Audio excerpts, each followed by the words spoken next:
Hello, नमस्कार दोस्तों, राधे राधे। एक बार फिर आप सभी तमाम लोगों का हमारे इस वीडियो में स्वागत है। उम्मीद कर रही हूँ आप लोग स्वस्थ होंगे, मस्त होंगे, अपना और अपनों का ख्याल रख रहे होंगे।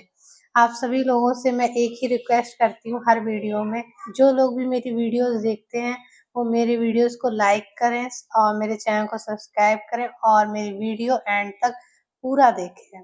आज जो मैं आपको कहानी सुनाने जा रही हूँ, इसमें जो कातिल है उसने कत्ल करने का एक अनोखा तरीका निकाला। आपने कत्ल करने के बहुत सारे तरीके सुने होंगे, पॉइजन देके किसी को मार दिया, किसी को मारने के बाद उसको ड्रम में पैक कर दिया, और का तरीका है वो बिल्कुल ही अलग है। ऐसा किसी ने सोचा भी नहीं होगा, एक लड़का जिसकी उम्र अभी 20 वर्ष है और वो इस तरीके की हत्या कर सकता है। आज की घटना में एक लड़की की हत्या कर दी जाती है, और हत्या ऐसे नहीं की जाती बल्कि पहले उसको किडनैप किया जाता है, उसके हाथ पैरों को बांध दिया जाता है और बांधने के बाद उसके गले पर एक छोटा सा कट लगा दिया जाता है, और लगाने के बाद उस लड़की को खोद कर उसमें दफना दिया जाता है।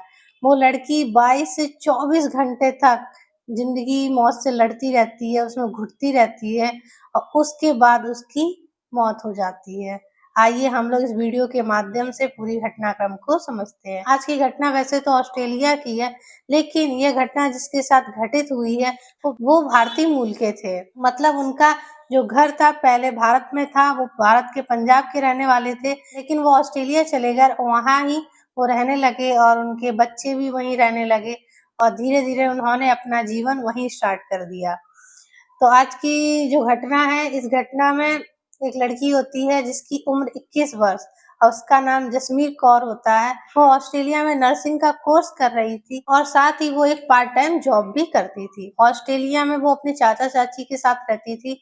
उसके जो पेरेंट्स थे वो इंडिया में रहते थे। वहाँ वो नर्सिंग का कोर्स कर रही थी और उसके साथ एक पार्ट टाइम जॉब भी करती थी। जो वृद्धाश्रम होता है, वृद्धाश्रम में जॉब करती थी और जॉब करने के बाद वो लेट नाइट 9-10 बजे तक घर आया करती। 5 मार्च को वो घर से निकलती है, निकलने के बाद कॉलेज जाती है, वहां से फिर जहाँ वो जॉब करती थी वृद्धाश्रम वहां पहुंचती है।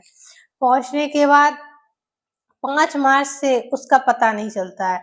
5 मार्च का पूरा दिन निकल जाता है, रात हो जाती है। रात को उसके जो चाचा चाची होते हैं वो इंतजार कर रहे थे, लेकिन जसमीर कौर घर नहीं पहुंचती है। तो उसके चाचा चाची परेशान हो जाते हैं। वो सोचते हैं कि शायद वो कहीं अपने दोस्त के यहाँ रुक गई होगी, और उसको फोन भी लगाया लेकिन उसका फोन नहीं लग रहा था।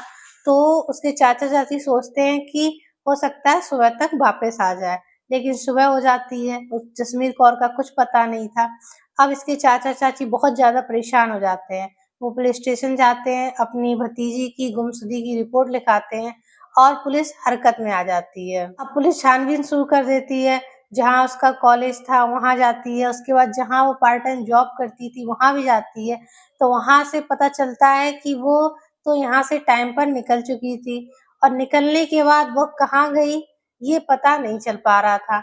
लेकिन वो अपनी गाड़ी से आती थी, तो वहाँ के सीसीटीवी कैमरे में देखा गया कि वो अपनी गाड़ी में तो बैठ रही है और बैठकर वहां से निकलती है, लेकिन उसके बाद वो घर नहीं पहुंचती। अब पुलिस चाचा चाची से पूछताछ करती है, पूछती है कि आपको किसी पे शक है, तो वो एक लड़के का नाम देते हैं। एक लड़का है तरुणजोत सिंह, जो मेरी भतीजी जसमीर कौर को कई दिन से परेशान कर रहा था, और उसकी वो इतना ज्यादा परेशान कर रहा था कि जिसकी वजह से हमें उसके खिलाफ रिपोर्ट भी लिखानी पड़ी। पुलिस तरुणजोत सिंह को उठाती है, उठाने के बाद उससे पूछताछ करती है।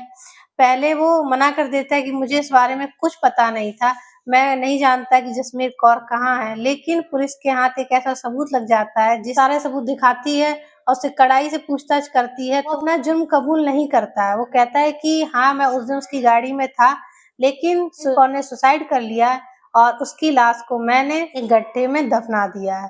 पुलिस को वहां लेकर जाता है जहाँ उसने लाश दफनाई थी, और वहां से उस गड्ढे से जसमीर कौर को निकाला जाता है। निकालने के बाद डेड बॉडी को पोस्टमार्टम के लिए भेज दिया जाता है।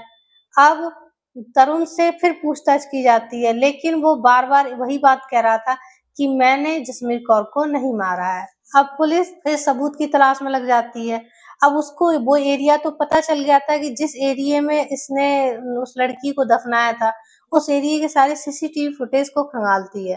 तो उसमें देखती है कि तरुण एक दुकान से रस्सी खरीद रहा होता है, साथ में ही एक धारदार हथियार खरीद रहा होता है और एक पट्टी खरीद रहा होता है।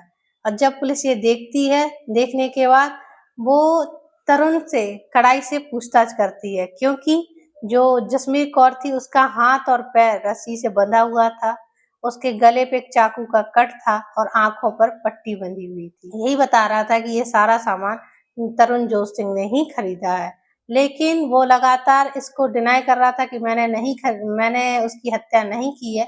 लेकिन पुलिस ने बहुत ज़्यादा कड़ाई से पूछताछ की तो सारा हत्याकांड खुलकर सामने आता है। वो बताता है कि हाँ, उस टाइम पहले मैं और जसमीत कौर रिलेशनशिप में थे। मैं उससे शादी करना चाहता था, लेकिन जसमीत कौर मुझसे शादी नहीं करना चाहती थी। वो दोबारा मेरे साथ रिलेशनशिप में नहीं आना चाहती थी।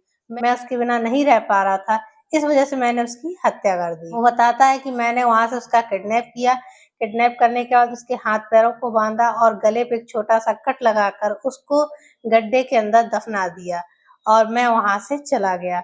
उधर पोस्टमार्टम की रिपोर्ट भी आ जाती है, उसमें खुलासा होता है कि जो लड़की थी वो 22 से 24 घंटे तक जिंदा थी और उसकी जो हत्या हुई है वो उस कट की वजह से नहीं हुई, बल्कि दम घुटने की वजह से हुई है। मेरा इस घटना को सुनाने का उद्देश्य किसी को परेशान करना नहीं, किसी का दिल दुखाना नहीं, बल्कि आपको सचेत व सावधान करना है, जिससे कि आप अपना और अपनों का ध्यान रख सके। धन्यवाद।